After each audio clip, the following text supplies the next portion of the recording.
मैं कुछ भी नहीं, बिन तेरे मैं कुछ भी नहीं। यहोवा मुझे तेरी जरूरत है, यहोवा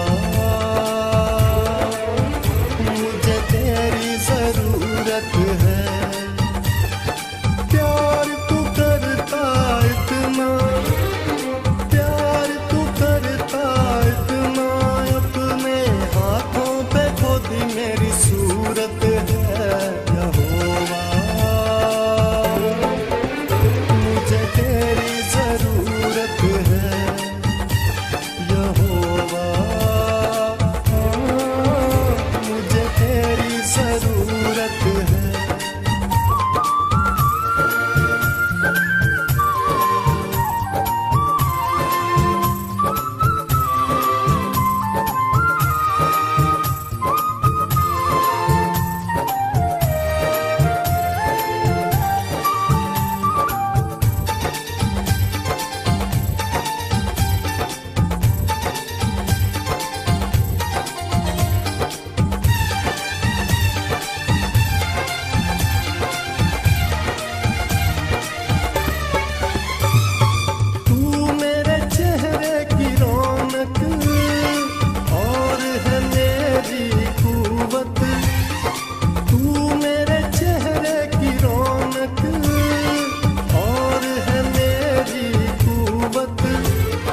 हशमत और जलाल के बादशाह तुझसे है मेरी ज़ीनत। हशमत और जलाल के बादशाह तुझसे है मेरी ज़ीनत। तेरे बिना ये जिंदगी मेरी, तेरे बिना ये जिंदगी मेरी बेरौनक बेसूरत है। यहोवा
आसमां तूने बनाया, समुंदर की हद ठहराई।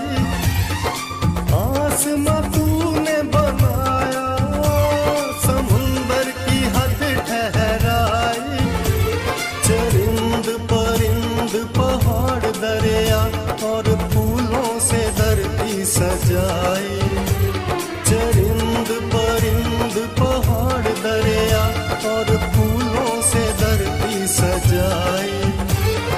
कायनात इतनी सुंदर बनाई, कायनात इतनी सुंदर बनाई। तू खुद कितना खूबसूरत है यहोवा, मुझे तेरी जरूरत है यहोवा, मुझे तेरी जरूरत है। प्यार तू करता इतना, प्यार तू करता इतना। अपने हाथों पे खुद मेरी सूरत है यहोवा, मुझे तेरी जरूरत है यहोवा, मुझे तेरी जरूरत है।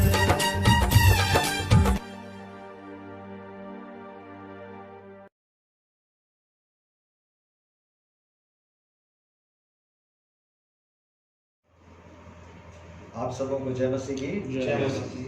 परमेश्वर पिता का अनुग्रह आपके साथ हो, आपके परिवारों के साथ हो, और आज के इस पवित्र आराधना के द्वारा परमेश्वर पिता अपनी स्वर्गीय आशीषें आपको प्रदान करें। आज की पवित्र आराधना को आइए हम सब स्तुति गान के साथ आरंभ करें। सारी दुनिया खामोश रहे, अदब से हम हाजिर खड़े रहते हुए हम इस स्तुति गान को गाएंगे। सारी दुनिया खामोश रहे, अदब से हम हाजिर हो। ना दुनिया में कोई ख्याल हो, बरकत पाने तैयार हो। खुदावंद हमारा आता है, सदा उसकी तारीफ हो। आमीन। आइए हम प्रार्थना करें। हे हमारे सर्वशक्तिमान, जीवित, अनुग्रहकारी और दयालु परमेश्वर पिता,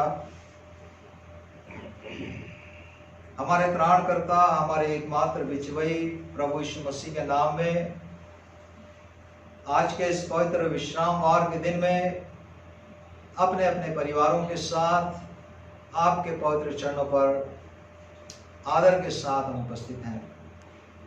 आपके अनुग्रह के सिंहासन के सम्मुख इस बात को स्वीकार करते हुए आते हैं पिता कि आप आत्मा है, और इसलिए यह आवश्यक और जरूरी है कि हम आपकी आराधना आत्मा और सच्चाई से करें।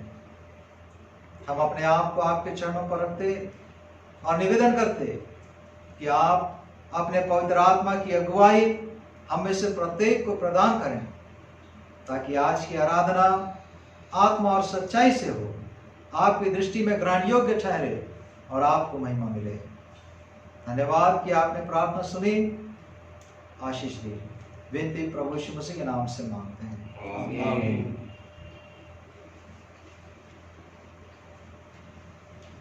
हे यहोवा, हे हमारे मूल पुरुष इस्राएल के परमेश्वर, अनादिकाल से अनंत काल तक तू धन्य है।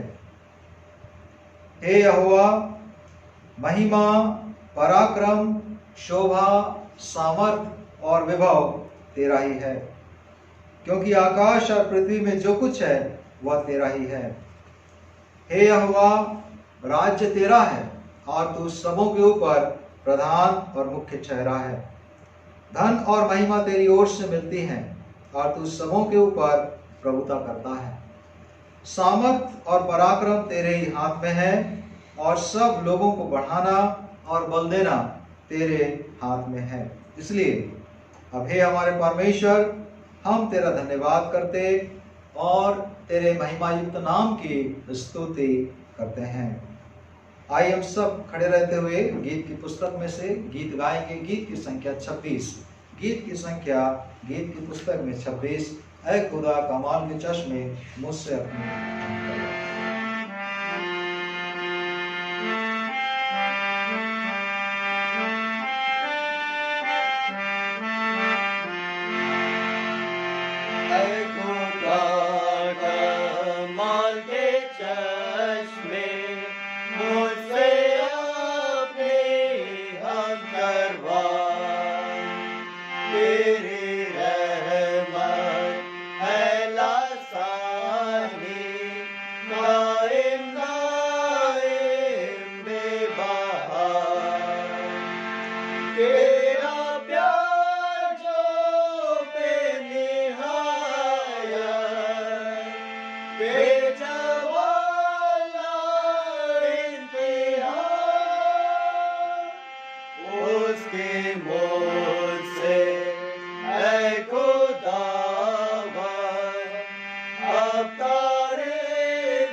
विश्वास वचन को, हम सबों के विश्वास वचन को एक साथ बोलेंगे।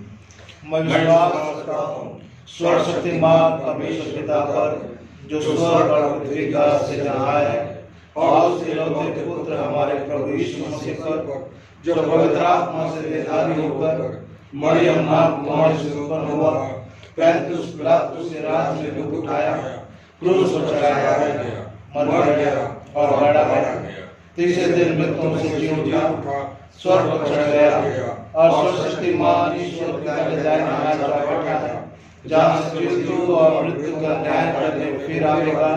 मैं विश्वास करता हूँ पवित्र आत्मा पर, प्रचलित पवित्र कलीसिया पर, पवित्र लोगों की संगति, पापों की क्षमा, देह के जी उठने और अनंत जीवन पर। आमीन।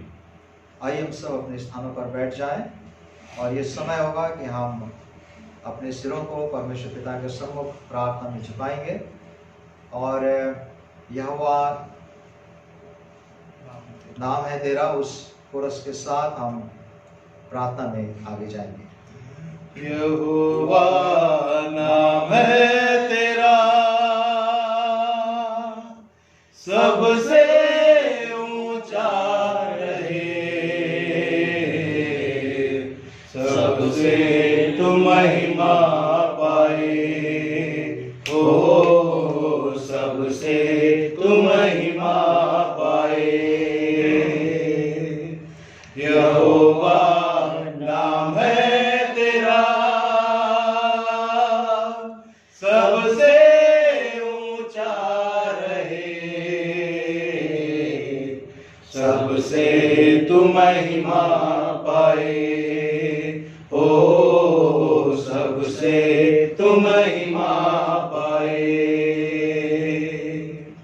एलिया की प्रार्थना सुनी, अग्नि बरसाया तूने। एलिया की प्रार्थना सुनी, अग्नि बरसाया तूने।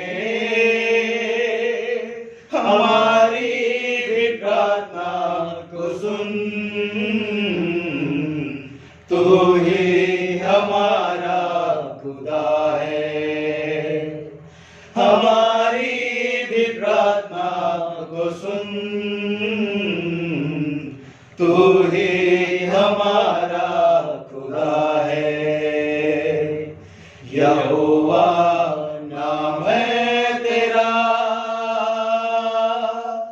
सबसे ऊंचा रहे, सबसे तू महिमा पाए, ओ सबसे तू महिमा पाए। मूसा की प्रार्थना सुनी, मन्ना बरसाया तूने। मूसा की प्रार्थना सुनी, मन्ना बरसाया तूने। हमारी भी प्रार्थना को सुन, तू ही हमारा खुदा है। हमारी भी प्रार्थना को सुन, तू ही हमारा खुदा है। यहोवा नाम है तेरा,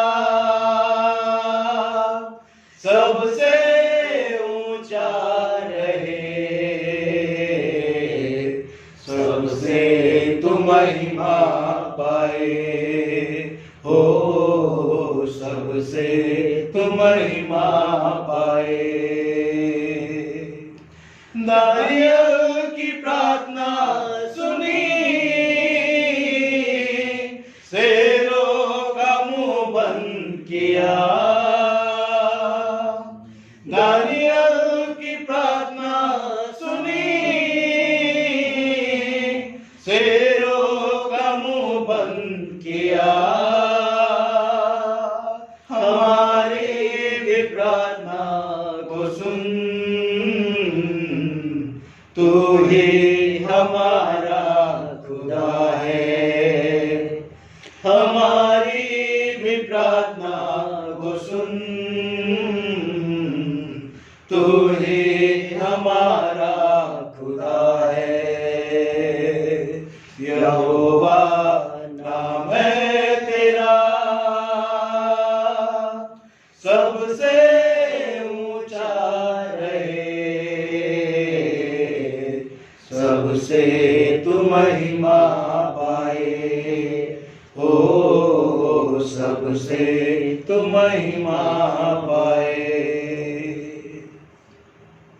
पवित्र पवित्र पवित्र सर्वशक्तिमान सेनाओं के यहोवा हमारे जीवित परमेश्वर पिता,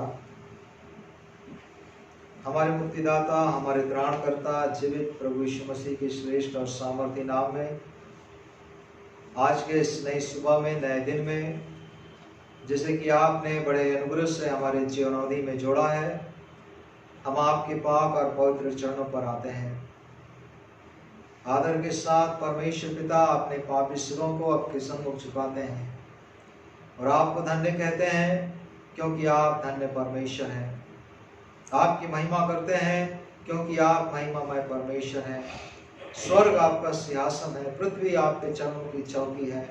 अपने वचन मात्र से इस संपूर्ण जगत को बनाने वाले प्रभु आप हैं। अपनी बुद्धि से आकाश को पृथ्वी के ऊपर स्थिर करने वाले परमेश्वर आप हैं। आदिकाल से लेकर अनंत काल तक के प्रभु आप हैं। हम आपकी महिमा करते पिता, क्योंकि राजाओं का उदय और उनको अस्त करना आपके हाथ में है। ऋतुओं को पलटना आपके पवित्र हाथ में है। बुद्धि और पराक्रम के कार्य आपके हैं। हम आपकी महिमा करते हैं, क्योंकि आप अनुग्रहकारी हैं, क्योंकि आप दयावंत हैं, क्योंकि आप करुणा निधान हैं, क्योंकि आप विलंब से कोप करने वाले हैं। हम आपकी प्रशंसा करते परमेश्वर पिता, क्योंकि आपके कार्य अद्भुत हैं और जैसा आपका वचन कहता है कि पशु शरीर का मनुष्य उसको नहीं समझ सकता। परमेश्वर पिता, आप तो इतने महान हैं कि एक एक तारे को नाम लेकर बुलाने वाले प्रभु हैं। परमेश्वर पिता, इसलिए राजा दाऊद कहते हैं कि मनुष्य क्या है कि आप उसको स्मरण करें, या आदमी क्या है कि आप उसकी सुधि लें या उसकी कुछ चिंता करें।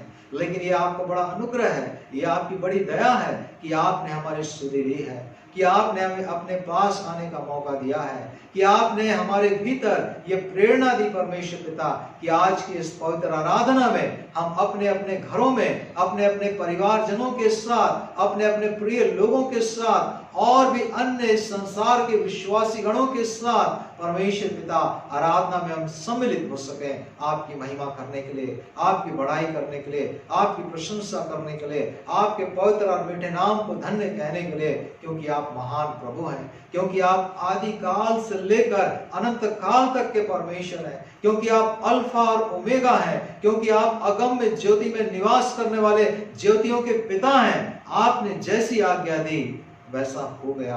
परमेश्वर पिता, हम आपकी महानता के लिए हम आपको धन्यवाद देते हैं, आपकी महिमा करते हैं। परमेश्वर पिता, उन आशीषों के लिए जो आपने अपने अनुग्रह से हम में से प्रत्येक के जीवन में प्रदान किए हैं, आपको धन्यवाद देते हैं। कई बार हम उन बातों को स्मरण नहीं रख सकते, लेकिन परमेश्वर पिता, जो कुछ आपने हमको दिया है, जो कुछ आपने हमारे लिए किया है, उन उपकारों के लिए जो आपने हमारे जीवन में किए हैं, उन घटनाओं के लिए जो कि आपके अनुग्रह से हमारे जीवन में हमारी अच्छाई के लिए, हमारी भलाई के लिए घटित हुई है, हम आपको महिमा देते हैं, हम आपको धन्यवाद देते हैं। परमेश्वर पिता, हम आपके महान प्रेम के लिए, उस प्रेम के कारण जो संबंध आपका और हमारा स्थापित हो सका, उस संबंध के लिए आपको धन्यवाद देते हैं। उस प्रगटीकरण के लिए कि किस प्रकार से आपने हम मनुष्यों पर प्रकट किया कि आप हमारे पिता हैं, कि आप हमारे प्रभु हैं, आप हमारे सृजनहार हैं, आप हमारे पालनहार हैं, आप हमारे तारणहार हैं। इस बात के प्रगटीकरण के लिए आप हमारे उद्धारक हैं, इस बात को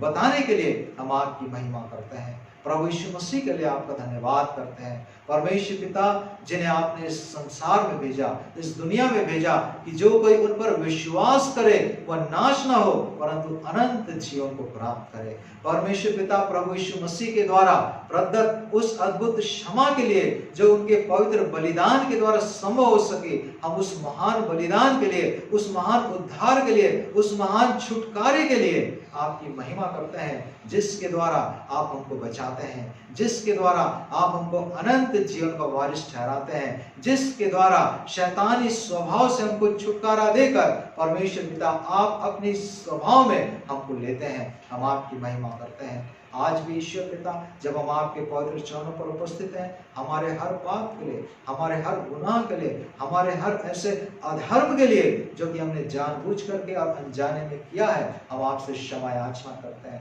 परमेश्वर पिता, अपनी करुणा के अनुसार हम पर अनुग्रह करें, अपनी बड़ी दया के अनुसार हमारे अपराधों को मिटा दें। परमेश्वर पिता, हम निवेदन करते हैं कि हमें भली भांति धोकर हमारा अधर्म आप दया करके दूर करें और हमारे पापों को छुड़ाकर हमें शुद्ध और पवित्र करें। प्रभु यीशु मसीह के लहू से परमेश्वर पिता, हम भी इस बात को स्वीकार करते हैं, मान लेते हैं कि हमारे पाप हमारी दृष्टि में बने रहते हैं।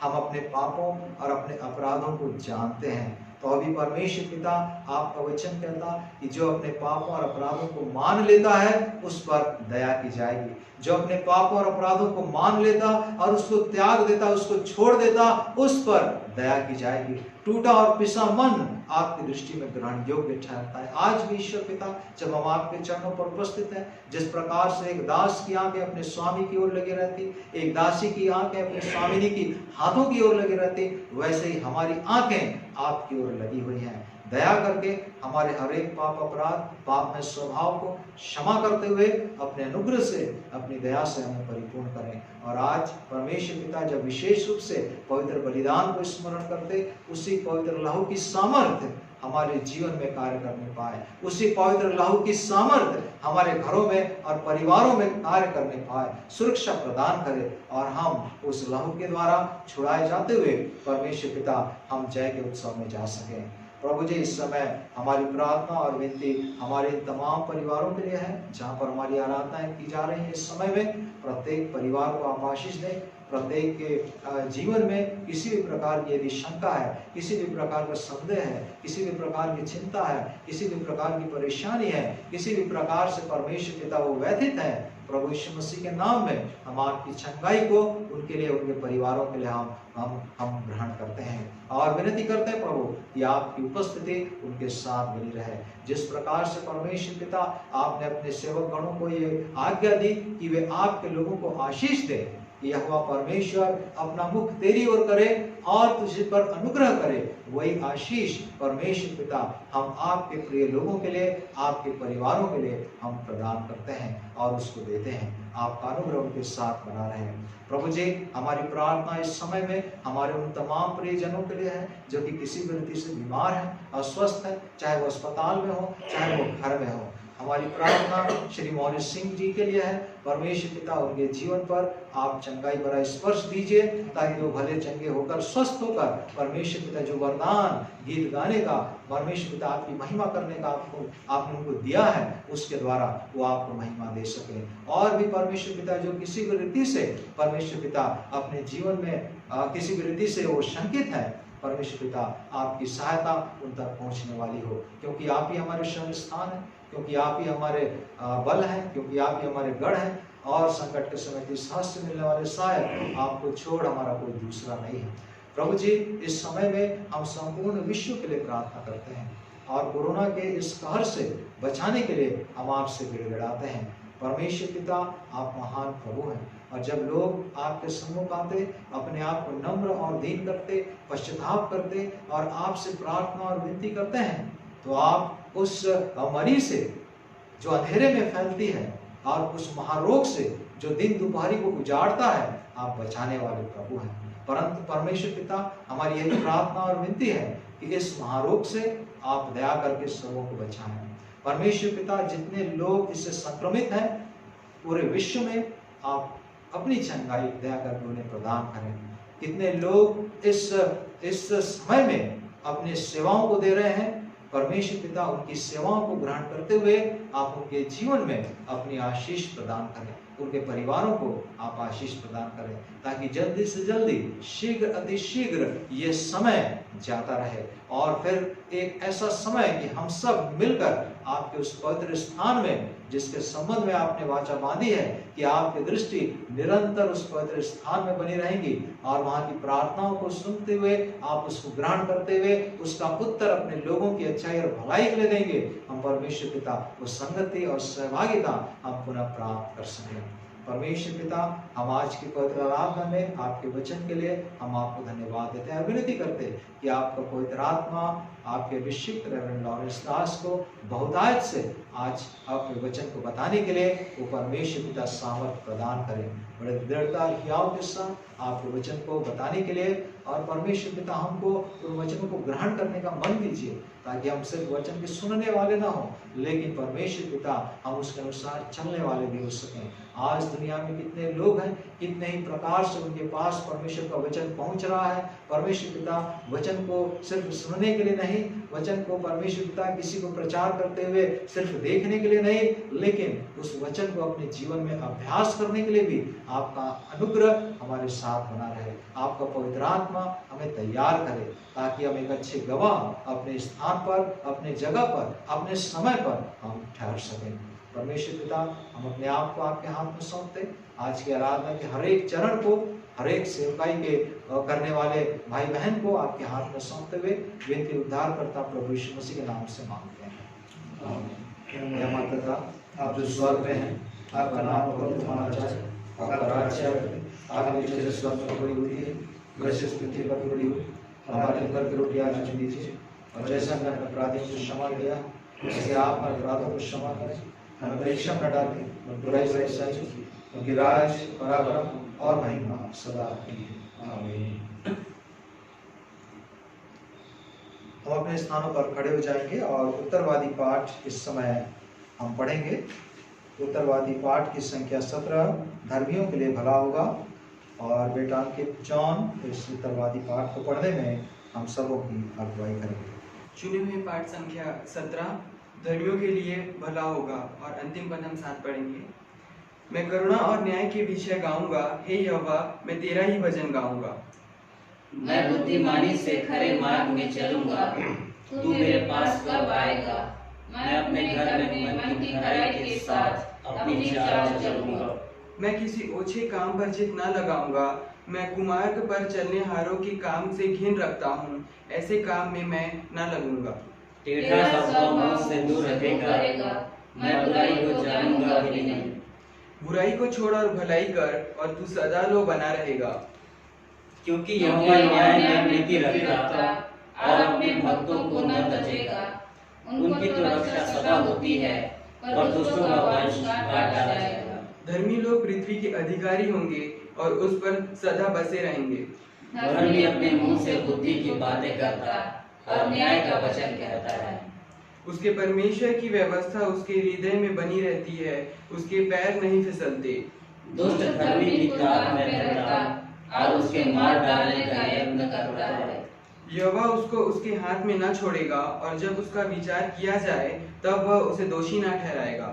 यहोवा की बाट जोता रहा और उसके मार्ग पर बना रहा, और वह तुझे बढ़ाकर पृथ्वी का अधिकारी कर देगा। जब दुष्ट काट डाले जाएंगे तब तो देखेगा। मैंने दुष्ट को बड़ा पराक्रमी और ऐसा फैलता हुआ देखा, जैसे कोई हरा पेड़ अपने निज देश में फैले।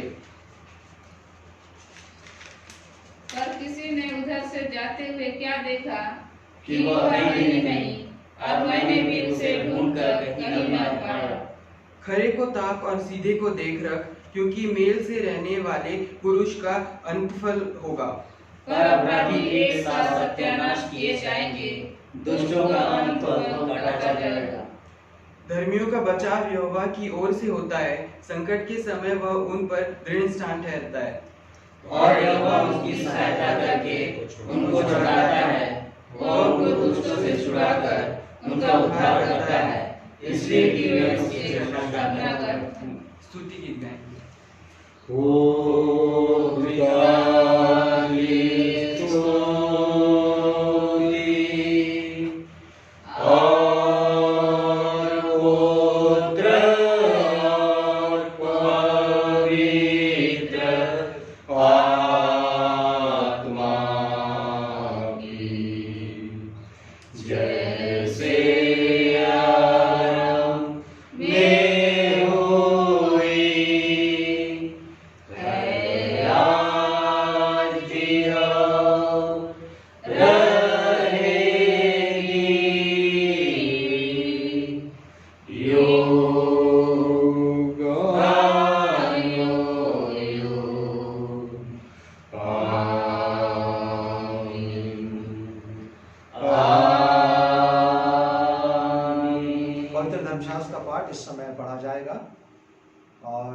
धर्मशास्त्र का पाठ आज के मनन और चिंतन के लिए 2 स्थलों से लिया गया है।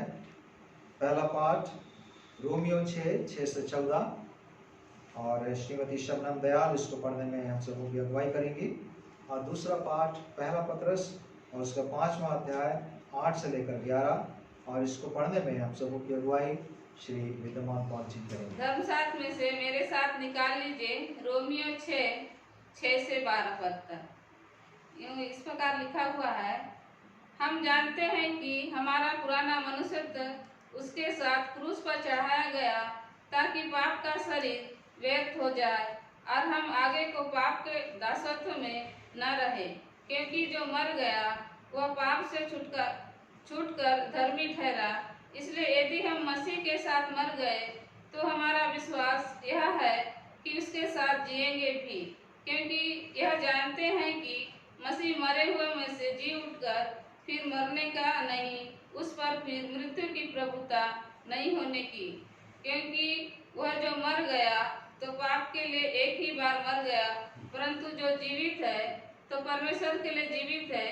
ऐसे ही तुम भी अपने आप को पाप के लिए तो मरा, परंतु परमेश्वर के लिए मसीह यीशु में जीवित समझो। इसलिए पाप तुम्हारे नश्वर शरीर में राज्य न करे कि तुम उसकी लालसाओं के अधीन रहो। पहला पत्रस 8:5 उसका 8 से 11 कलाम में यूं लिखा है, सचेत हो और जागते रहो, क्योंकि तुम्हारा विरोधी शैतान गरजने वाले सिंह के समान इस खोज में रहता है कि किसको फाड़ खाए।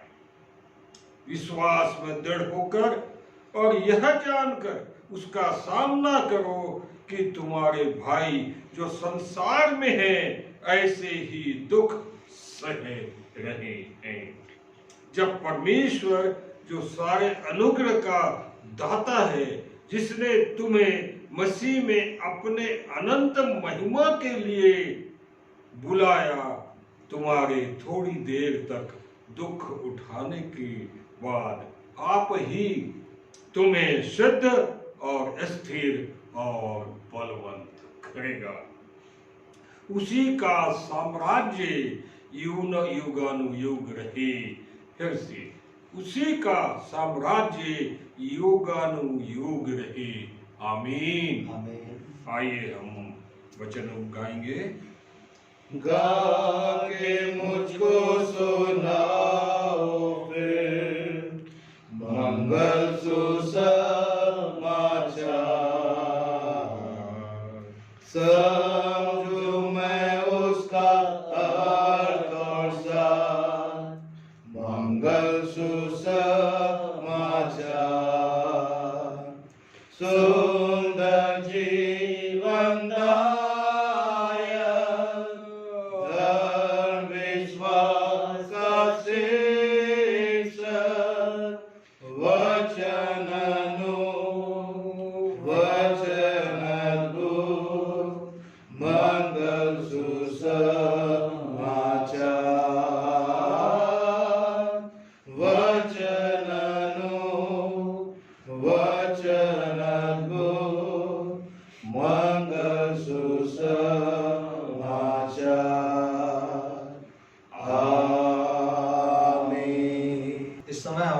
प्रार्थना करेंगे हमारे उन सभी प्रियजनों के लिए जिनके जन्मदिन पिछले सप्ताह में या आज है, उन परिवारों में जहाँ विवाह की वर्षगांठ मनाई गई, या परमेश्वर पिता ने अद्भुत रीति से हमारे जीवन में जो कार्य किया है, हम उसके लिए परमेश्वर पिता को धन्यवाद देंगे।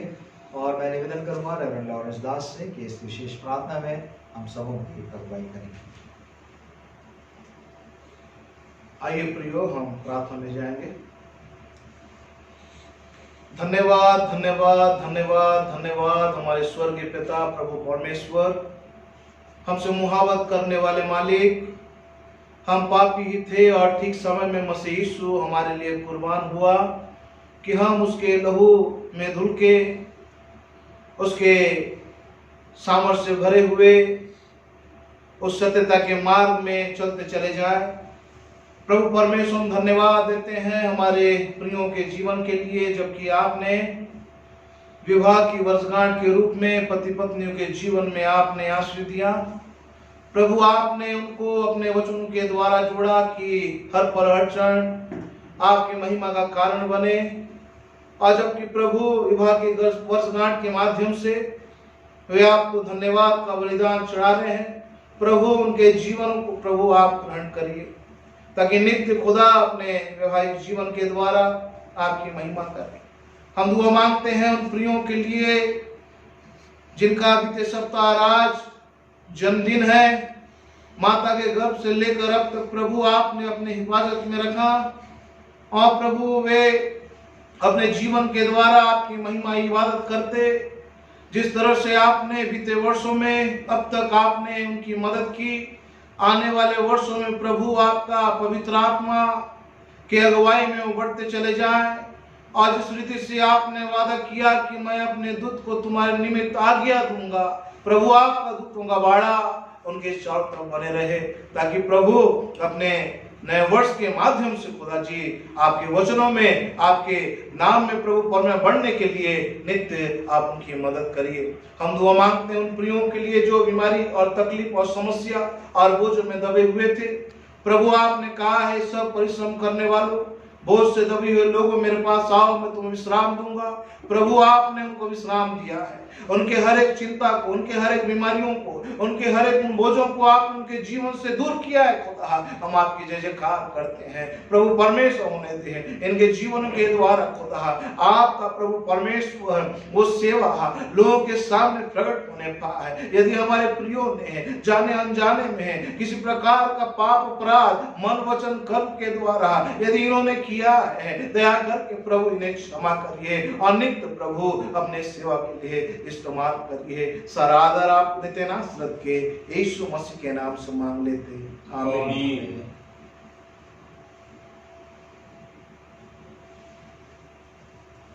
इस समय हम एक विशेष गीत सुनेंगे। मिशन कंपाउंड के जागृति ग्रुप के द्वारा एक विशेष गीत हम इस समय आप सभी को जागृति ग्रुप की ओर से जय मसीह की। और हम एक गीत गाने जा रहे हैं जिसके बोल हैं, यीशु तेरी दया से। यीशु तेरी दया से मैं जीवन जीता हूँ, यीशु तेरी कृपा से मैं आगे बढ़ता हूँ, यीशु तेरी दया से मैं जीवन जीता हूँ, यीशु तेरी कृपा से मैं आगे बढ़ता हूँ। धन्यवाद धन्यवाद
नहीं जिंदा हूँ।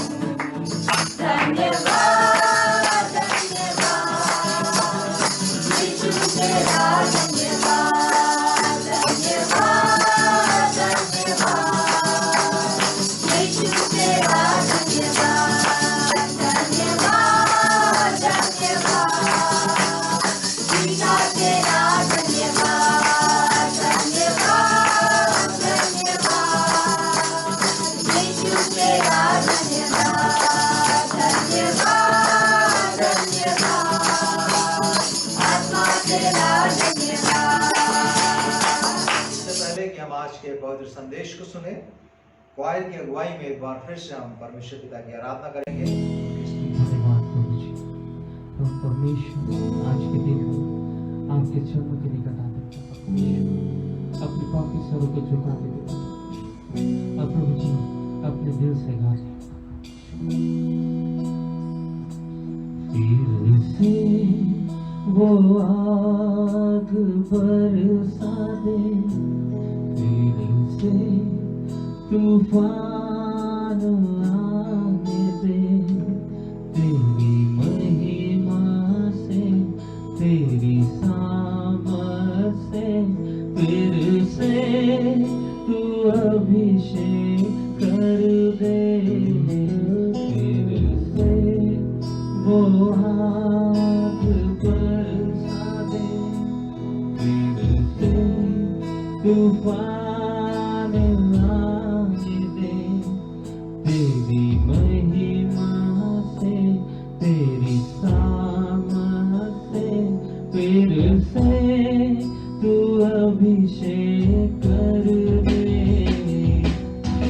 आप पवित्र आत्मा, आप पवित्र आत्मा, आप पवित्र आत्मा, आप पवित्र आत्मा, आप पवित्र आत्मा, आप पवित्र आत्मा, बहने दे उस हवा को, छू ले हर एक दिल को, बहने दे उस हवा को, छू ले हर एक दिल को, तेरा दर्शन हमें मिले, करते हैं प्रार्थना तुझसे, तेरी महिमा से तेरी सामर्थ से फिर से तू अभिषेक कर दे, तेरी महिमा से तेरी सामर्थ से फिर से तू अभिषेक कर दे। आप पवित्र आत्मा, आप पवित्र आत्मा, आप पवित्र आत्मा, आप पवित्र आत्मा, आप पवित्र आत्मा, आप पवित्र आत्मा, आप पवित्र आत्मा, आप पवित्र आत्मा,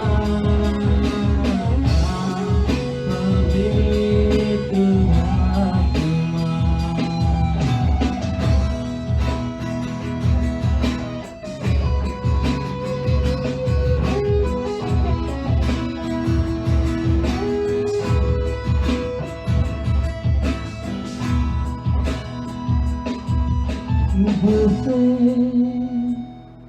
आराधना करूं मैं इस जुबां से, नाम तेरा ही लूं मैं पूरे दिल से। आराधना करूं मैं इस जुबां से, नाम तेरा ही लूं मैं। करता हूँ तेरा शुक्रिया मैं प्रभु, करता हूँ तेरा शुक्रिया मैं, करता हूँ तेरा शुक्रिया मैं प्रभु, करता हूँ तेरा शुक्रिया मैं। तेरे बदल में, तेरी दया में, जिसका मैं रहता हूँ। तेरे बदल में, तेरी दया में, जिसका मैं रहता हूँ, मैं रहता हूँ, मैं रहता हूँ,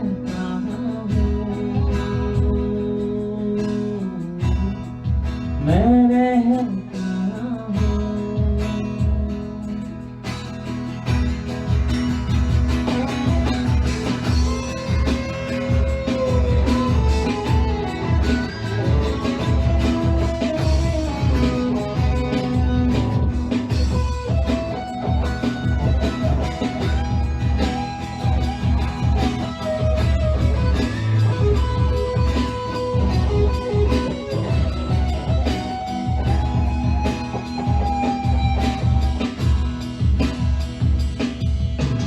जब होता हूँ बेचैन कभी तेरी रूह, तब मुझको थामती है।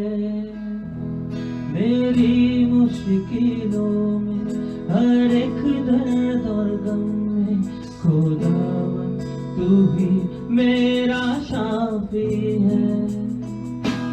जब होता हूँ बेचैन कभी तेरी रूह, तब मुझको थामती है। मेरी मुश्किलों में, हर एक दर्द और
ये समय है कि हम आज के पवित्र संदेश को परमेश्वर के अभिषेक रेवरेंड लॉरेंस दास के द्वारा सुने। सो आइए हम प्रार्थना के साथ आज के पवित्र संदेश को सुनें। प्रभु यीशु मसीह के जलाली और सामर्थ्य नाम में आप सभी को जय मसीह की। जय मसीह। परमेश्वर की दया है, परमेश्वर का अनुग्रह है, जिसके द्वारा हम उसके उत्तम सृष्टि में एक मसीह जीवन हम व्यतीत करने पाते हैं। और जबकि आज हमारे मनन और चिंतन के लिए बाइबल में से 2 पाठ पढ़ा गया। पहला पाठ जो पाया जाता है रोमियो की पत्री उसका 6वां अध्याय, उसके 6 पद से लेकर 14वें पद तक, और दूसरा बाइबल पाठ पहला पत्रस 5वां अध्याय उसके 8 पद से लेकर 11 पद तक। वचन को सुनने से पहले प्रियो, आइए हम अपने आंखों को बंद करें और एक छोटी सी दुआ में हम जाएंगे। राजाओं के राजा, प्रभु के प्रभु, हमसे मोहब्बत करने वाले अति दयालु करुणानिधान पिता प्रभु परमेश्वर, आपके वचन खुलने से प्रकाशपन होता है और तेरे वचन की रोशनी में हर एक अंधकार का सामर्थ खत्म हो जाता है। प्रभु होने दे जो वचन हमारे बीच में पढ़ा गया है, मेरे मुंह के वचन हम सबों का हृदयों का ध्यान आपके सम्मुख ग्रहण योग्य हो। हे यहोवा परमेश्वर, हमारी चट्टान और हमारे उद्धार करने वाले, यीशु नासरी के नाम से मांग लेते हैं, आमीन। जैसा कि आज पवित्र रविवार और एक विशेष हर एक मसीहों के लिए जो उस पर ईमान रखते हैं कि प्रभु भोज की आराधना हम प्रति महीना के प्रथम सप्ताह में करते हैं। लेकिन प्रियो, कोरोना महामारी के कारण हम नियमित रीति से, सामूहिक रीति से हम प्रभु परमेश्वर के मंदिर में, भवन में रहकर आराधना नहीं कर रहे। लेकिन तो भी प्रभु परमेश्वर ने एक अच्छा अवसर दिया कि हम छोटे झुंड के रूप में हम प्रभु परमेश्वर की महिमा करें। और हमारा ये विश्वास है और हम दोनों पासवान बहुत ही आनंदित हैं कि जिस तरह से आप लोगों को आह्वान किया जाता है कि आप अपने घरों में रहकर रविवार की प्रातः 9 बजे अपने परिवार साथ मिलकर प्रभु की आराधना करें। और YouTube के माध्यम से जो संदेश, जो रविवार की आराधना आप तक पहुंचाने का हम प्रयास कर रहे हैं, इसके लिए भी आप विशेष दुआ करें ताकि हम घर में रहते हुए भी प्रभु परमेश्वर की आराधना करते रहें। प्रभु यीशु मसीह अपने चेलों को बार बार कहता था कि जागते रहो, प्रार्थना करो ताकि तुम परीक्षा में न पड़ो। इस वचन में जाने से पहले मैं आप लोगों का ध्यान लूका सुसमाचार उसका 22 अध्याय उसमें ले जाना चाहता हूं, जहां पर हम देखते हैं कि अख़मीरी रोटी का पर्व, जिसे फसह भी कहलाता है, वो निकट था। और उसमें देखिए बहुत सी लोगों का भूमिका था, कितने लोग उस जगह कार्य कर रहे हैं। एक यदि हम देखेंगे, महायाजक, शास्त्री, ये सब यीशु मसीह को पकड़ने के लिए तैयार है कि किस तरह से उसको पकड़ के मृत्यु की सजा दिलाए। दूसरी ओर यदि हम देखेंगे, उन्हीं चेलों में से एक चेला जिसका नाम यहूदा इस्करियोती, जिसके जीवन में कौन काम कर रहा है? शैतान काम कर रहा है। और उसको अपने कब्जे में ले लिया है कि किस तरह से वह यीशु मसीह को क्या करे? पकड़वाए। तो ये यहूदा भी जो है, ये यीशु मसीह को पकड़ने के लिए वो एक अवसर को देख रहा है कि मुझको कब ऐसा समय मिले बिना विरोध के मैं यीशु मसीह को याजकों और शास्त्रियों और यहूदियों के हाथों में पकड़ाऊं। और उसके बाद यदि हम देखेंगे, यीशु मसीह अपने चेलों के साथ अंतिम फसह का पर्व खाने वाले हैं। और यूहन्ना और पतरस को यीशु मसीह बोलते हैं, जाओ, जब तुम नगर में जाओगे तो तुमको एक कौन मिलेगा? एक व्यक्ति मिलेगा जो पानी लिए हुए जो अपने उस घर की ओर जाता रहेगा तो उस जगह तुम जाना और बोलना, उसके पीछे पीछे जाना, और जिस घर में वो रुक जाएगा उस जगह तुम बोलना कि हमारे मालिक को फसह का पर्व मनाना है, फसह का भोजन खाना है। और यीशु मसीह बोलते तुमको सजा सुजाया अटारी मिल जाएगा। हालेलुया। प्रभु यीशु मसीह हर एक उन बातों को जान रहे हैं और वो दुख को सहने के लिए, उस संसार के हर एक उन पापों को नष्ट नाबूद करने के लिए, पाप के प्रभाव से जो शैतान हर एक मनुष्य के जीवन में कार्य कर रहा है, हर एक के जीवन को इस तरह से अपने नियंत्रण में रखा हुआ है, उस प्रभाव को खत्म करने के लिए यीशु मसीह उस दुख को अपने जीवन में लेने के लिए, उस कष्ट को अपने जीवन में लेने के लिए और उस क्रूस पे चढ़कर नष्ट नाबूद खत्म करने के लिए यीशु मसीह की एक तीव्र इच्छा है कि मैं उस दुख को सहने के पहले उस फसह के उस भोजन को खाऊं।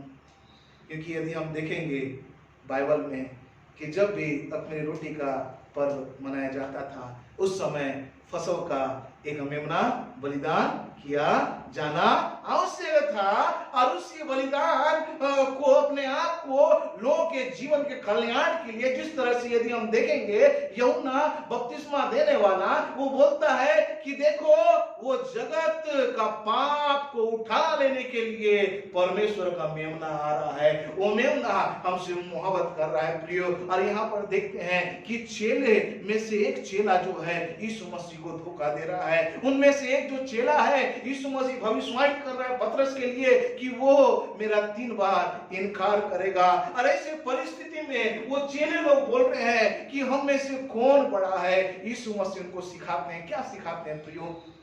किन बातों को जगह प्रकट करते हैं, वहां बोलते हैं तुम में से जो बड़ा है वो अपने आप को छोटा बना ले।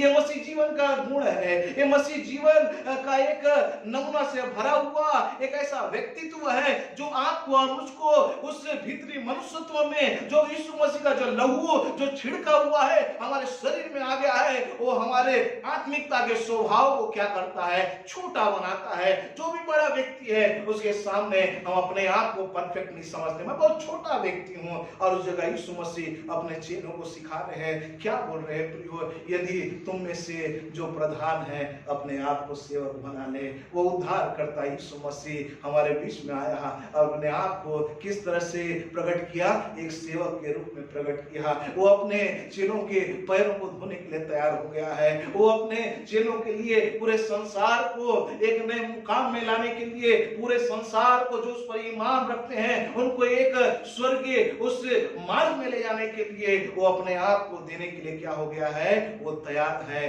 कि हे पिता मैं तेरे कार्य करने के लिए मैं तैयार हूं, क्योंकि तेरी आज्ञा का पालन करने के द्वारा मुझको सामर्थ्य मिलता है। और वो उस प्रभु भोज का स्थापना करके उसको जब अपने चेलों को देने के माध्यम से क्या बोला, ये मेरी देह है जो तुम्हारे लिए दी जाती है। क्या कह रहा है, मेरे स्मरण के लिए इसे किया हो। यीशु मसीह बोलते हैं लहू है इन कटोरे में से दिया जा रहा है, ये नई वाचा का एक लहू है जो तुमको दिया गया है और इस लहू के द्वारा तुम क्या होगे, स्वतंत्र किए जाओगे। क्योंकि प्रियो यीशु का लहू बातचीत करता है, यीशु का लहू में सामर्थ्य है। यदि हम देखेंगे आपका ध्यान में उत्पत्ति 4 अध्याय 8 से 10 पद में ले जाऊंगा। वहां पर 2 भाई हैं, एक भाई जो केन है अपने भाई हाबिल का कत्ल कर दिया, पहला मर्डर, पहला कत्ल उस जगह किया गया है। और जो हाबिल का जो लहू है उस भूमि में है और वो भूमि का जो लहू है वो पुकार के क्या कर रहा है,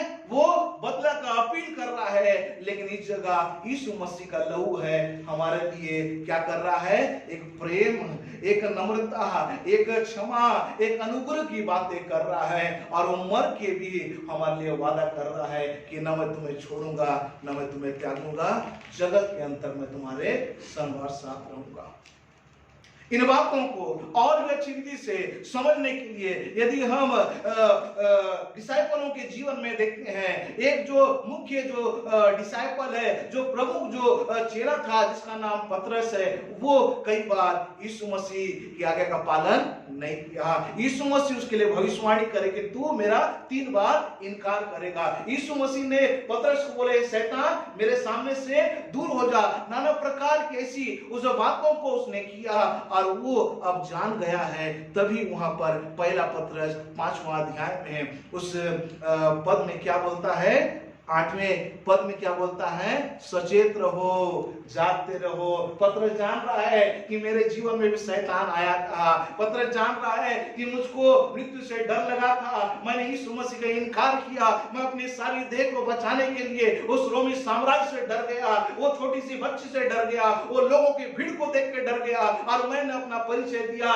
कि मैं यीशु मसीह को नहीं जानता हूँ। कई बार हमारे विश्वास में ऐसी बातें आती है। बीते हफ्ता हमने सुना के द्वारा उन वचनों को सुना कि हे मंद बुद्धियों, हे अल्प विश्वासियों, जिनका विश्वास कम है, they are not capable to walk in the way of Jesus Christ। उनके पास ऐसा कोई सामर्थ्य नहीं है वो यीशु मसीह के पीछे चले। इन्हीं बातों को पतरस जान रहा है और यार बोल रहा है कि सचेत रहो, जागते रहो, क्योंकि तुम्हारा वैरी शैतान गरजने वाले सिंह के समान है। वो इस बात की खोज में रहता है कि किस तरह तुमको फाड़ खाए। वो शैतान प्रियो हमसे भी ज्यादा शक्तिशाली है। वो शैतान हमारे आंखों में घुस जाता है, वो शैतान हमारे जीभ को इस्तेमाल करता है, वो शैतान हमारे पैरों का इस्तेमाल करता है, वो शैतान हमारे शरीर के हर एक अंगों को अधर्म के कार्य के लिए इस्तेमाल करता है। और हम यदि हम मसीह भी हैं उन बातों को नहीं जान पाते हैं और जल्द से जल्द हम क्या हो जाते हैं, गुस्सा हो जाते हैं। जल्द से जल्द हम लोगों के लिए बुरी बातों को बोलने के लिए तैयार हो जाते हैं। लेकिन यीशु मसीह क्या बोलते हैं, जो तुम्हारा बैरी है उससे प्रेम करो, जो तुमको सता रहा है उनके लिए प्रार्थना करो। ये आत्म संयमता का जीवन जो है यीशु मसीह के लहू को बहाने के द्वारा आपको और मुझको मिला है। हालेलुया। ये कौन दिया है? ये कोई इंसान हमको नहीं दिया है। ये कोई भेड़ और बकरियों और ये बैलों के उस लहू के समान नहीं है जो केवल स्थायी रूप से भी हमारा कोई समाधान नहीं कर सकता। हमको सालाना उस पाप से बचने की कोई आवश्यकता नहीं, लेकिन हर समय के लिए हमको स्वतंत्रता के जीवन देने के लिए वो यीशु मसीह का लहू अभी भी हमारे जीवन के लिए क्या कर रहा है, कार्य कर रहा है। इसकी गंभीरता को प्रयोग हमको समझना है, इसके महत्वता को हमको समझना है। एक किस रीति से हमको कार्य करता है, हमारे जीवन को, हमारे परिवार को किस तरह से आत्मिकता में जोड़ता है, हमारे पति पत्नी के जीवन में किस तरह से वो ईश्वरीय प्रेम को डालता है, हमारे बाल बच्चों के जीवन में। पत्री 6वां अध्याय में यदि आप और मैं देखेंगे कि अपने बच्चों को रिस न दिलाओ, और माता पिता के लिए बोला जाता है कि परमेश्वर के वचनों में, उसकी शिक्षाओं में चिता के अपने बच्चों को बड़ा करो। कई बार यदि हम देखेंगे हमारे मसीह परिवार में इन बातों की कमी दिखाई दे रही है। यदि हम अपने कलीसिया में जाते हैं, अपने परिवारों के लोगों से विजिट करते हैं, उस जगह पास्टर को ये बोला जाता है कि हमारे बच्चे हमारी बात नहीं मानते। यदि हम ऐसा भविष्यवक्ता की पुस्तक उसका 65 अध्याय उसके 23वें पद में यदि आप और मैं देखेंगे, वे धन्य लोगों के वंश ठहरेंगे। कौन धन्य लोगों के वंश ठहरेंगे? जो परमेश्वर के वाचा को, परमेश्वर की आज्ञा का पालन करते हैं। वहां लिखता है वे लोग परमेश्वर के धन्य वंश के लोग ठहरेंगे और उनके बच्चे उनसे अलग नहीं होंगे।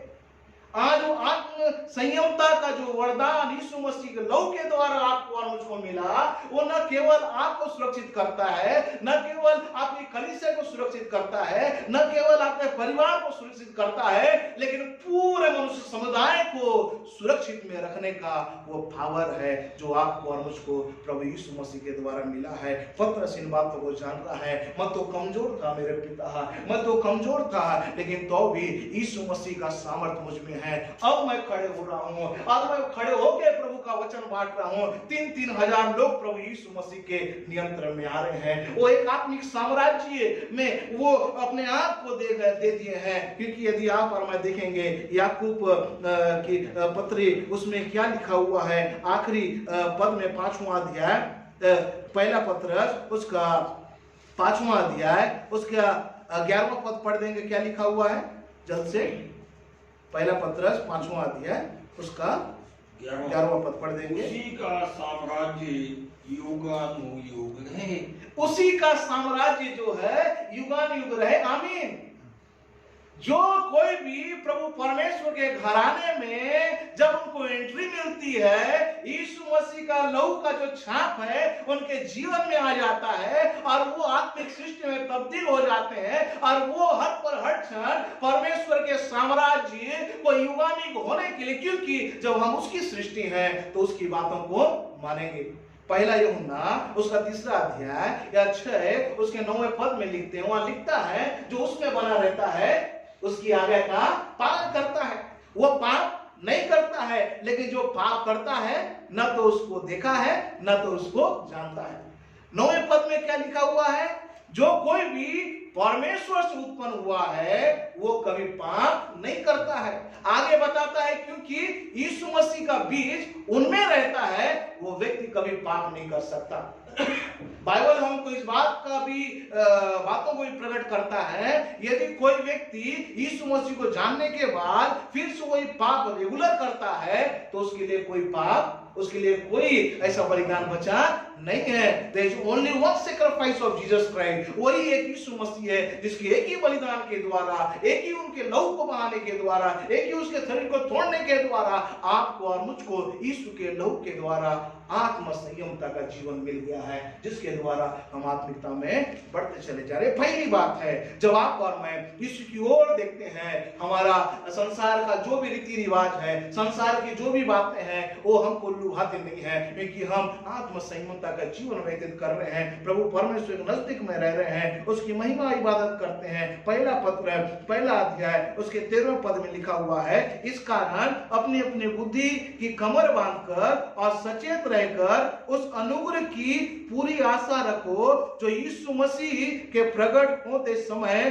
तुम्हें मिलने वाली है। जब तक आप और मैं मसीह यीशु की बातों को अपने जीवन में नहीं रखेंगे, जो बोलता है प्रेम करो, यदि कोई मसीह व्यक्ति यदि उसने बपतिस्मा ले लिया है, यदि उसने मंडली शामिल कलीसिया में उसका मंडली शामिल हो गया है, यदि वो व्यक्ति बोलता है, दावा करता है कि मैं प्रभु की बातों को मानता हूँ, वो व्यक्ति बोलता है कि मैं बाइब्रत क्रिश्चियन हूँ, वो बोलता है कि मैं बड़े बड़े कन्वेंशन में जाके प्रभु परमेश्वर के महान सेवकों के द्वारा संदेश सुना है, वो बोलता है कि मैंने हर एक उन कार्यों किया है। यदि प्रियो हम बाइबल के अनुसार यदि हमारा चित्र नहीं है, अगर व्यवहार नहीं है, तो हम इन बातों का दावा नहीं कर सकते वी आर गुड क्रिश्चियन। इसको कौन प्रकट करेगा? केवल हमारा उद्धारकर्ता यीशु मसीह का लहू, जो अभी भी हमारे लिए क्या कर रहा है?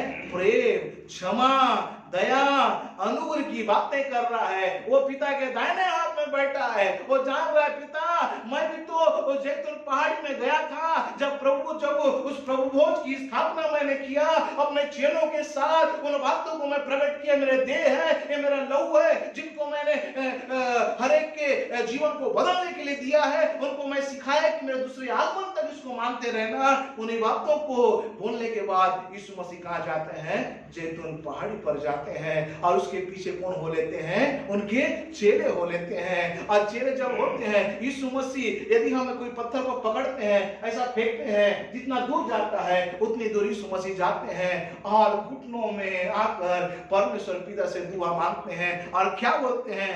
प्रभु यीशु मसीह 100% परमेश्वर है, 100% मनुष्य है। यीशु मसीह बोलते हैं पिता यदि हो सके तो ये कटोरा मुझसे दूर कर दे, लेकिन इसमें केवल तेरी इच्छा हो। उसको बोलने से पहले यीशु मसीह अपने चेलों को जाके बोले दुआ करो, जागते रहो, प्रार्थना में बने रहो, मेरे वचनों का मनन चिंतन करो, मेरे बातों को फिर से रिवाइज करते रहो, क्योंकि मैंने बोल दिया है यदि तुम अपने भाई से प्रेम नहीं करते तो तुम मेरे पीछे चलने के योग्य नहीं हो। तुम कितनी भी प्रार्थना करो, तुम कितनी भी उपवास करो, लेकिन उस प्रार्थना और वो उपवासी जीवन को मैं ग्रहण नहीं करूंगा। इस जगह पूरे मन से आने के लिए बोल रहा है। यहाँ पर दूसरी बात, पहली बात हमने देखा आत्म संयमता का जीवन यीशु मसीह के लहू के द्वारा आपको और मुझको मिला। दूसरी बात प्रभु यीशु मसीह जगह बोल रहे हैं कि बड़े सामर्थ के साथ दुआ करना। प्रार्थना करने में इतनी शक्ति है। जब आप और मैं अपने आप को प्रभु परमेश्वर के नजदीक में सौंप देंगे तो दूत जो स्वर्ग में है, जो वादा प्रभु परमेश्वर ने किया है कि मैं तुम्हारे निमित्त क्या करूंगा, अपने दूत को भेजूंगा। और जब यीशु मसीह वेदना के साथ, हृदय की वेदना के साथ दुआ कर रहे हैं, उस दुख को लेने के लिए, उस समस्या का समाधान करने के लिए, जब वो लेने के लिए तैयार हैं, उनके शरीर में से पसीना जो है पानी के बड़े बूंदों के जैसा टपक रहा है, पानी के बड़े बूंदों के जैसा टपक रहा है। और देखिए स्वर्ग से एक दूत आता है और हमारे उद्धारकर्ता यीशु मसीह क्या दे रहा है, सामर्थ्य दे रहा है। हालेलुया। जब तक आप और मैं आत्मा सच्चाई के साथ, आत्मिकता में, पवित्रता में होके जब तक आप और मैं प्रार्थना नहीं करेंगे, तब तक जो भीतर जो पवित्र आत्मा है, आपके अविश्वास के कार्य वो कार्य करने में सक्षम नहीं है, क्योंकि हमारा विश्वास इतना मजबूत नहीं हुआ है। उसी रीति से यीशु ने अपने चेलों को बोला, जागते रहो, प्रार्थना करो ताकि तुम परीक्षा में न पड़ो।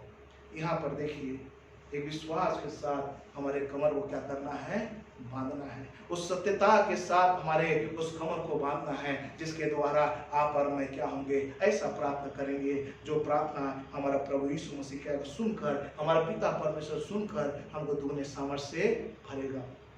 तीसरी और मुख्य बात, यदि आप और मैं देखेंगे और वहां पर रोमियो 6वां अध्याय, मेरे साथ निकाल लेंगे फिर से रोमियो की पत्री उसका 6वां अध्याय, और उस जगह प्रभु यीशु मसीह आपको और मुझको क्या बोलना चाहता है, किसके माध्यम से और किस रीति से आपको और मुझको बलवंत करना चाहता है, उसको जानने की आवश्यकता है कि जब आप और मैं आत्म संयमता का गुण हमारे जीवन में कैसा आता है, प्रार्थना करने के लिए हम हर समय तत्पर क्यों रहते हैं, क्योंकि अब हम जान गए हैं कि हमारा पुराना मनुष्यत्व उसके साथ क्रूस में चढ़ गया है, ताकि पाप का शरीर जो है वो व्यर्थ हो जाए। अब शरीर का जो अंग है, जो शरीर का जो जीवन में जो शैतान का जो राज्य था, वो राज्य क्या हो गया, खत्म हो गया है।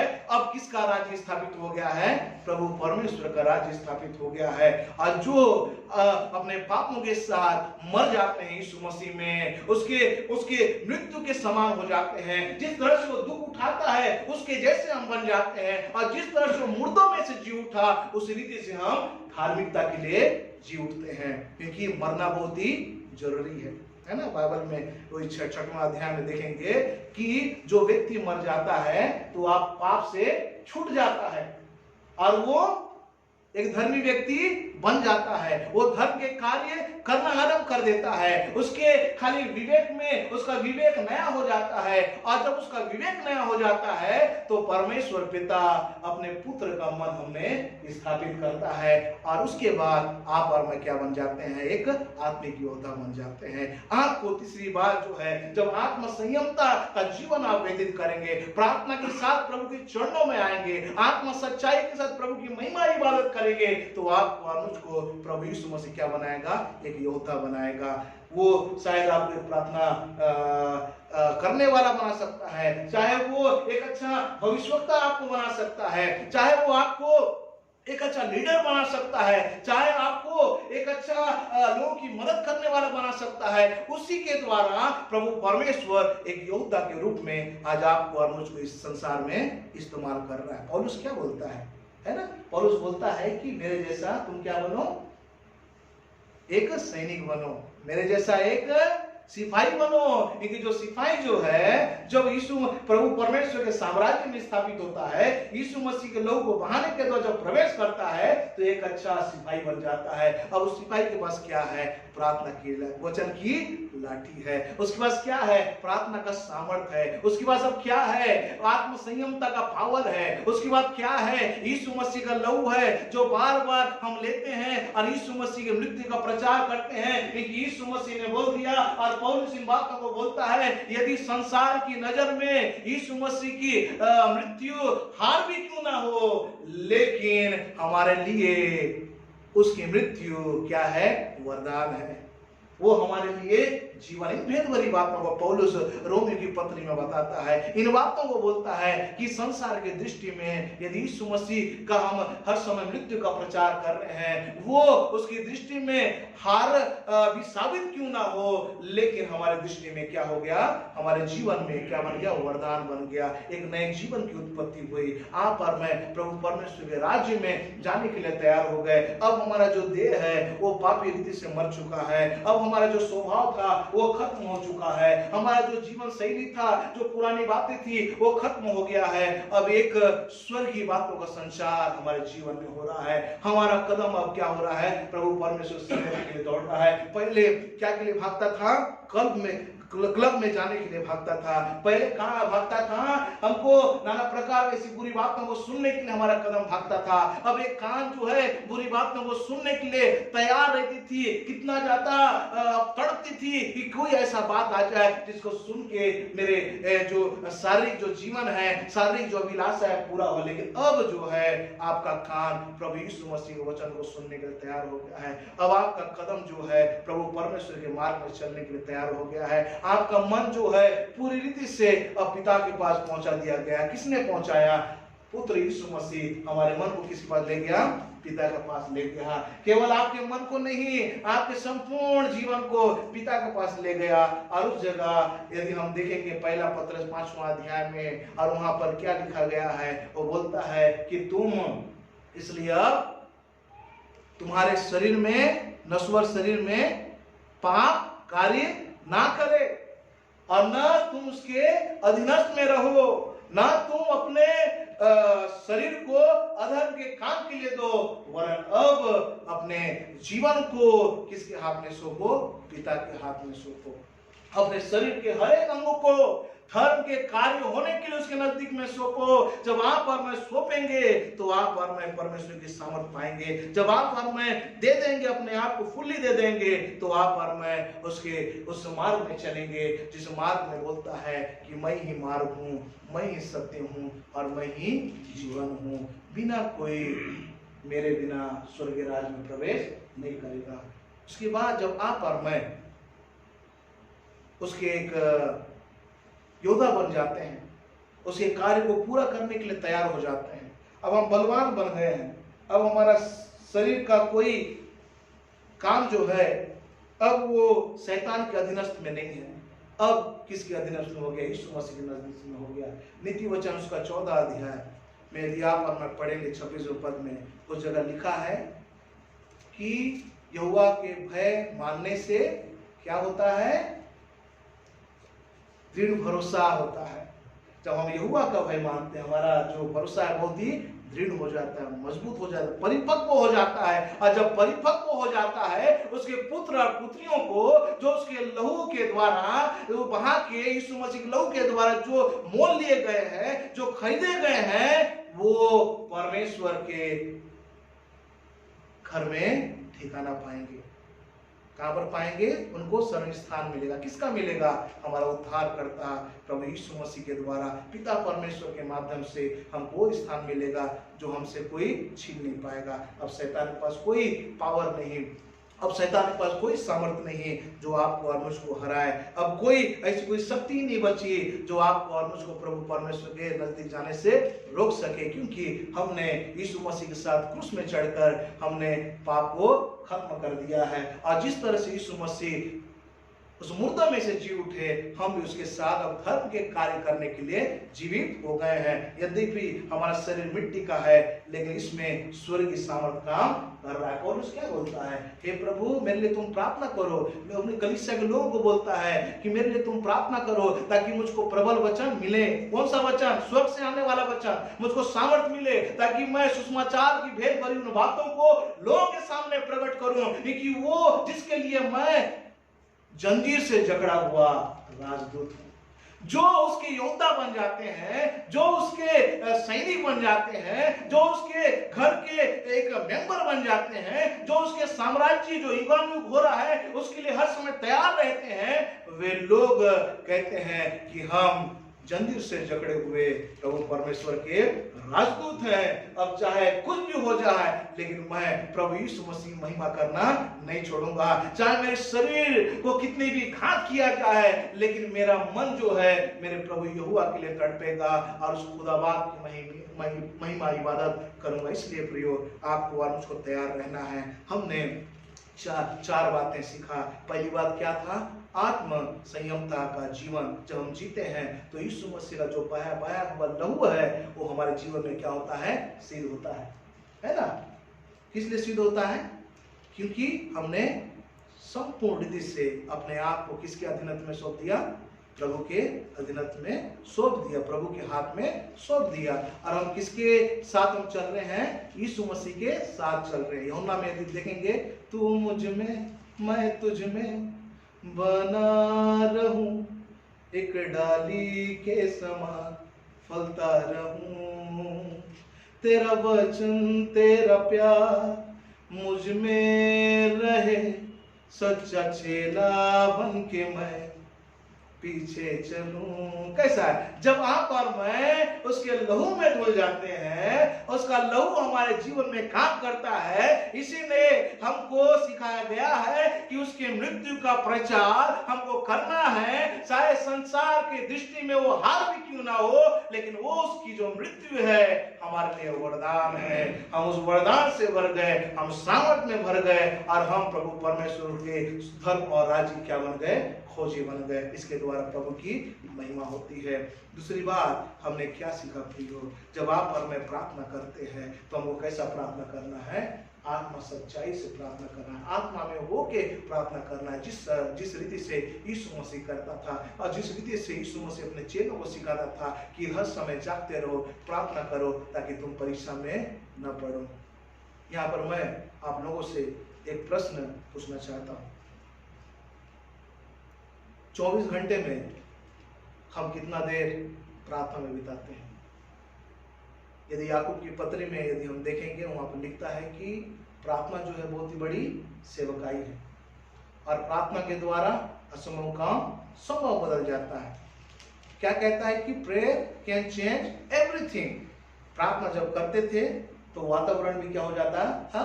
नियंत्रण में हो जाता था। जब यहोशू प्रार्थना करता था तो क्या हो जाता था? क्या होता था?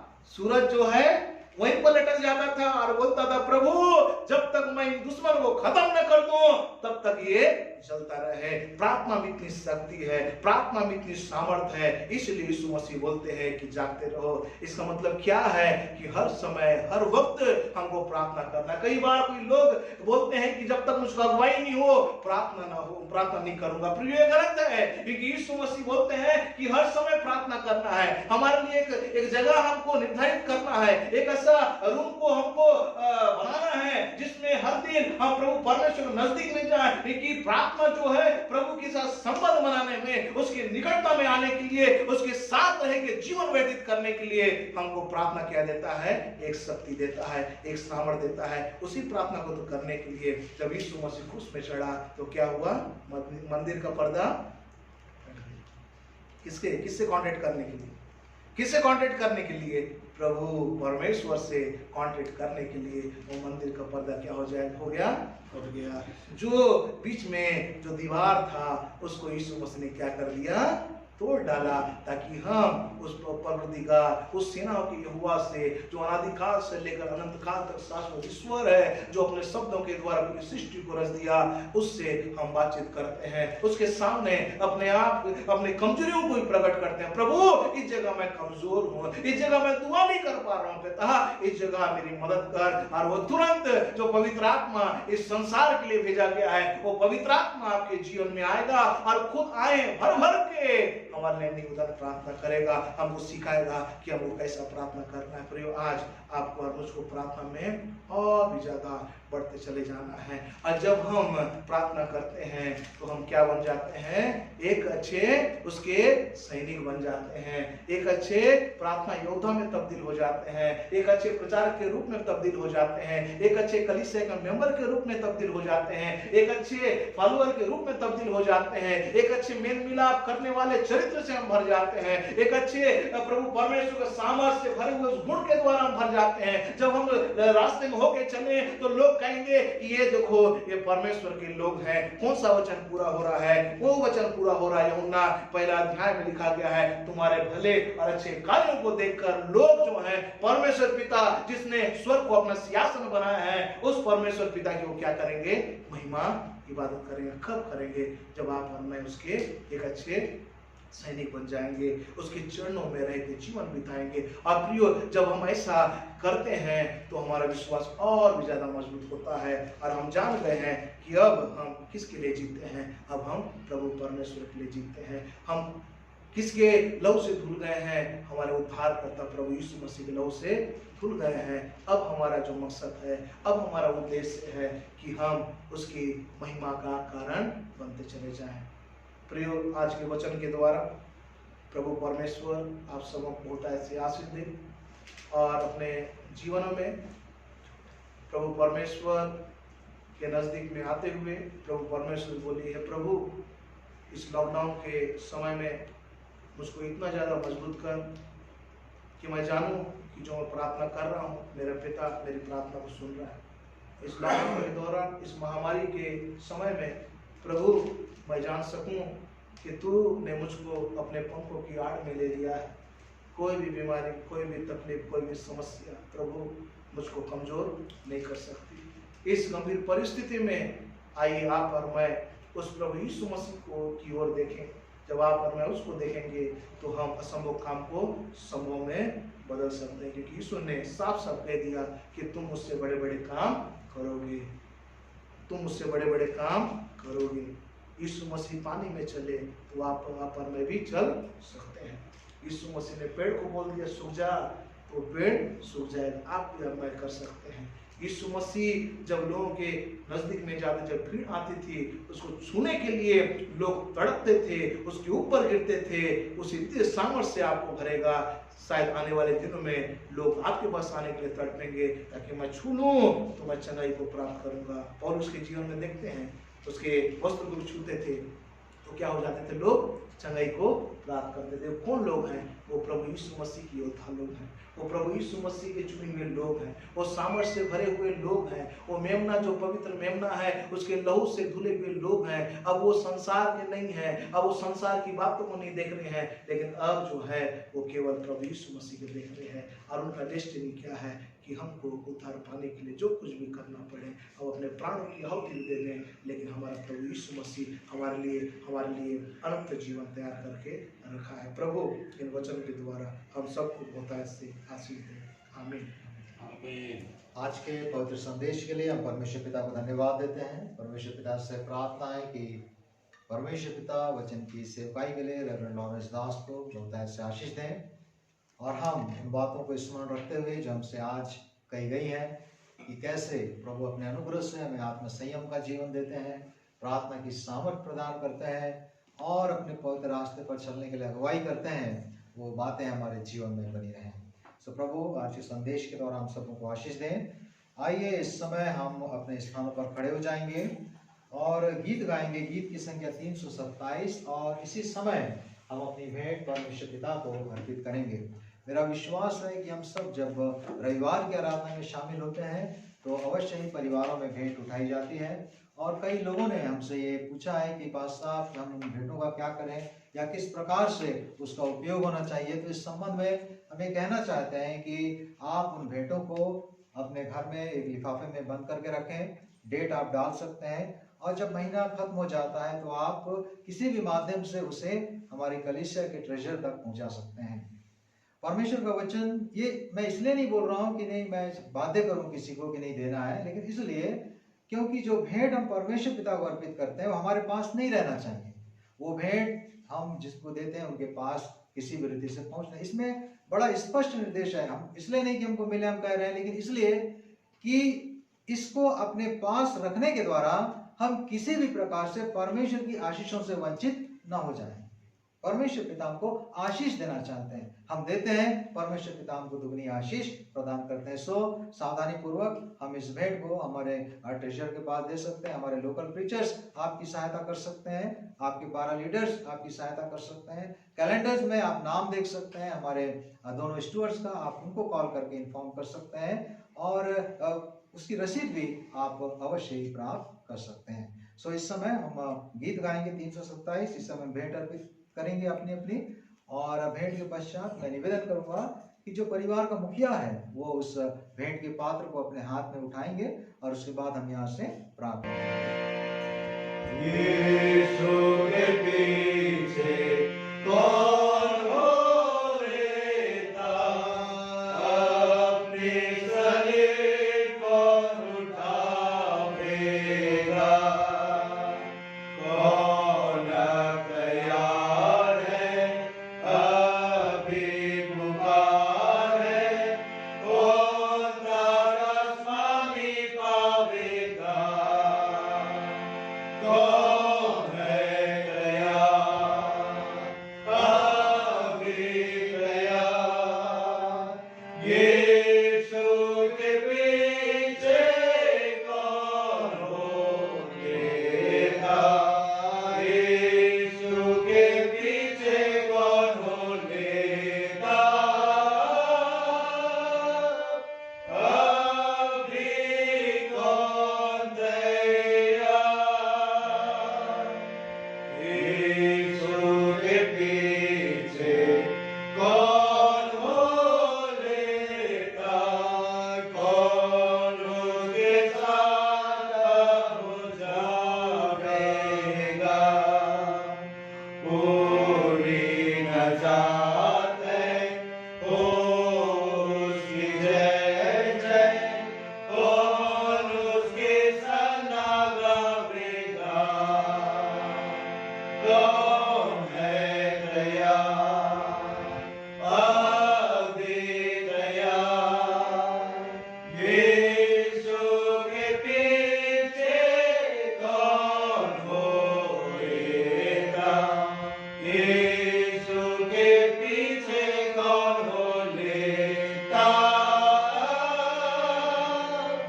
अभी कौन तैयार,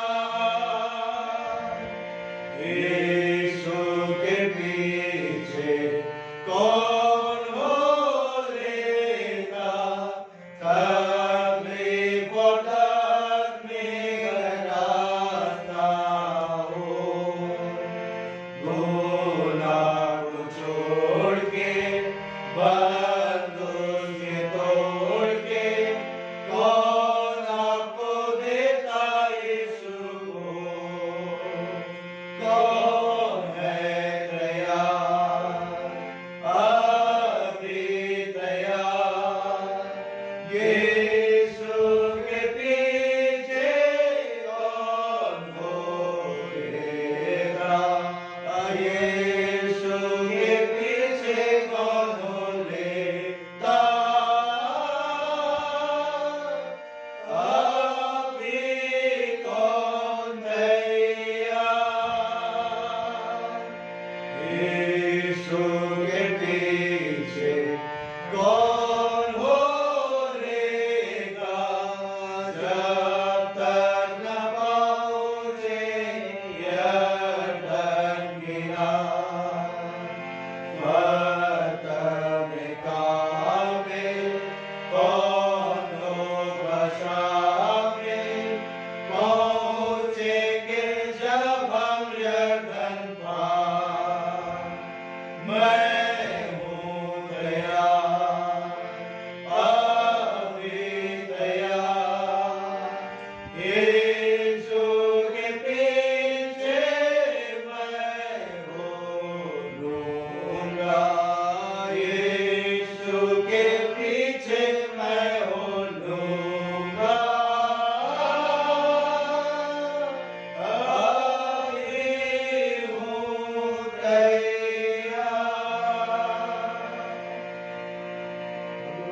परमेश्वर पिता बरकत करें। और मैं निवेदन करूंगा हर एक परिवार में